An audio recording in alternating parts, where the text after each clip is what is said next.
Accounts people, time to have a look at bank reconciliations, focusing on the requirements for the level 2 exams, where there are two separate tasks, two separate understandings, and so I'll record them as two separate videos. So in general first, so before we get on with the actual mathematics of it, bank reconciliations mean checking our cash book against the bank statement that we get from the bank. They are a very important way of spotting errors, but also other issues like an amount that's wrong, or a check that we posted off to somebody a long time ago, it's disappeared in the post, and therefore we need to cancel it and resend it to them. It's also essential because it reduces fraud, internally and externally. Internally, good practice means that the person who does the reconciliation should, wherever possible, not be somebody who can make payments. Obviously in a tiny business that's not possible. Even better if it's somebody who doesn't record receipts as well. Externally, we can't do a lot about it, but if we do the reconciliation on a regular basis, we're just likely to spot it a bit quicker. It will only help us to reveal errors or issues where there's money involved, so being paid or received. So e.g. a receipt from a customer, we've incorrectly entered it into the cash book. We might be able to spot that one, we should spot that one, but it wouldn't have spotted us posting the invoice incorrectly in the first place. So the two tasks, task 6, updating the cash book. This is the one that loses more marks, so focusing on that one mostly. The dates, descriptions not being balanced correctly, or additional items, the examiner's report explains that. And then task 7 is the best completed exam in the bookkeeping controls exam, maybe because if you do the reconciliation and get it to balance, we know that we've got the full marks. So task 6 is updating the cash book, so items that we commonly have to update the cash book, right? Well, anything that we now know about, we didn't know about it before, or we've ignored the little electronic message. So mainly things like bank charges, we wait until we see it on the statement before we put in it, and also interest. We're less likely to get an email or electronic message from our bank telling us what our forthcoming bank interest is.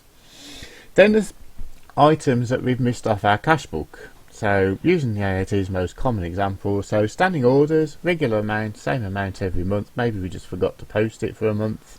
Direct debits, a bit more excusable because direct debits vary in the amount, so maybe we wanted to see the bank statement just to double check exactly how much to put into our cash book. And then backs receipts. Okay, we've got an email probably from our customer who sent us some money, but maybe they've sent it to the sales department and it hasn't got passed through to the accounts department. And also, until we actually see it, sometimes we won't want to deal with a returned or bounced cheque. In the 21st century, so less likely to occur in an AAT exam, it could be something like an online purchase by a debit card. So the culprit hasn't printed off the invoice, it's happened to me quite a few times, and hasn't passed it on to the bookkeeper or accounts department. Or somebody using a business debit card for expenses, maybe they're away for a few weeks, but the transactions are appearing on the bank statement and all the receipts and everything are sitting in their glove box. There's also changes in the cash book. If you've used it correctly, it's done its job, it's picked up an error where we posted something incorrectly, we've investigated it, making sure it's correct, we now need to update our cash book to get it correct. So onwards with the practice then of the task 6 equivalent. So very simple, straightforward one to start off with. We've got our cash book, that's our version of our accounts. Receipts and payments, of course, in the normal debit and credit style. Our bank statement, of course, in the bank's language. What to us is a debit is a credit. What matters most is not to shortcut this and just to get into the habit of doing it systematically. My habit is to do things in columns. So I will look at that top item, that's okay, I can match those ones. So the exam will tell you to tick matched items first. I can't tick on here, I'll just colour them in. In the real world, I use erasable highlighters. So that's there, it's coming along, that's okay. And then that isn't there, and those two aren't there. So these are items that we recorded in our cash book just before we went off for a party, but they're not shown in the bank statement because anything that gets into the bank late doesn't show till a later date, which will be in January. So these items will be in the bank statement in January. Arthur Daly's 349, no, that's it. And Rachel Mason's 33 will be there. For Gladstone Sport 150, that's not there. Again, 28th of December, it's a payment, maybe it's a cheque. By the time Gladstone's post it into the bank, it will be January. But, so we know that one, and those will be in next month's bank statement. They will be in tax 7 in the reconciliation. But these two items we should have put into our cash book. So we will do that. Here we go, just stick it in, update our cash book.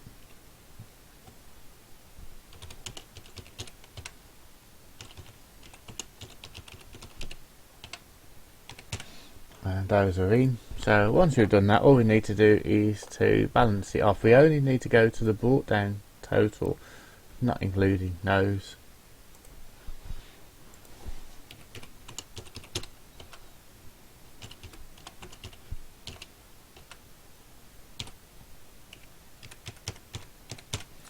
So carry it down, and if it asks you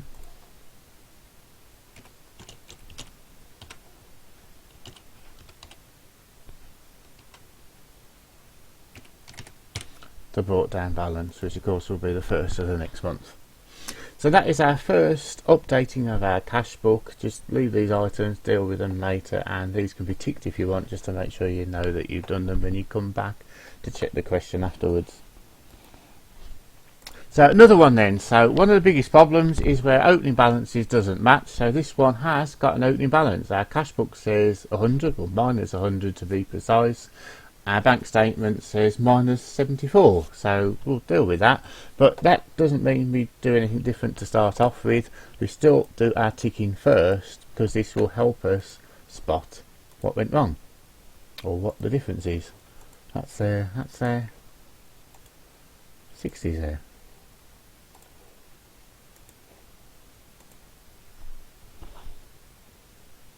28 is there.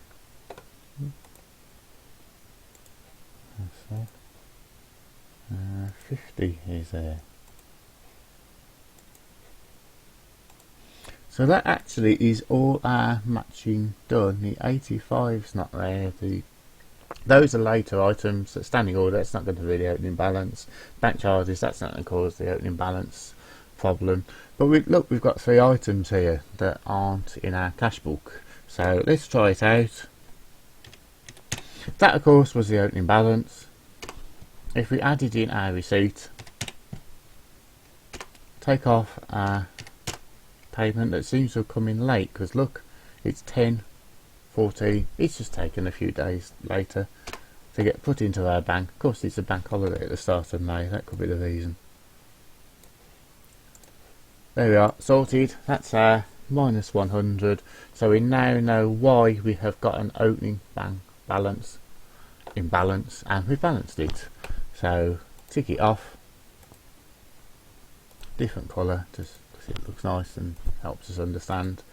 So those items explain the difference in our opening balance. So once we've done that, we now know we can update as normal our cash book. First item then,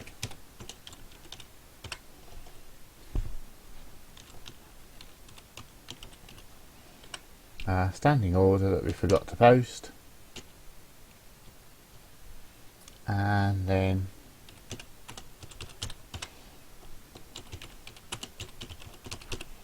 bank charges for the month, and again just balance it off as normal.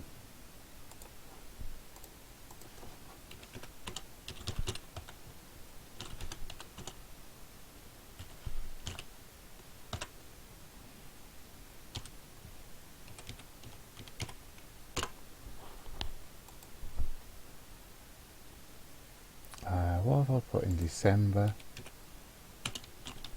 That's because the previous one. That's better.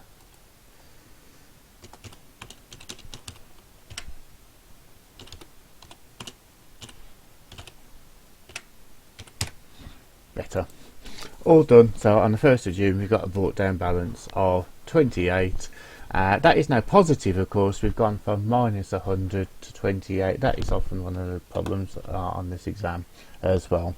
So one more just to quickly show you, but only part of it. Maybe you could have a look at this and see if you can work out the opening balance reconciliation yourself. It says 1135 there, 274 here.